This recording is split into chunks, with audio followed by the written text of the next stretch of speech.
ang lahat ng opisyal ng BFP. Lumabas na kayo ngayon at umamin kayo o hahabulin namin kayo hanggang matapos ang career nyo. Ang inimbestigahan namin ngayon ay lumagpas ng 200 tao na tungkol sa slots for sale. Again, I am warning you. I am serious and I will go after all of you.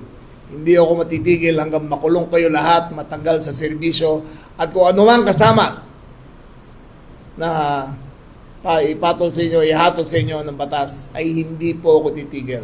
We will clean this organization. Nakikita nyo ng DILG family ay magkasama dito.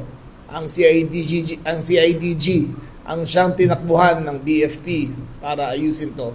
At kaming lahat ay magkakasama dito, united to end the culture of corruption that was pervasive in the DILG before, and we are very serious about cleaning up the entire institution.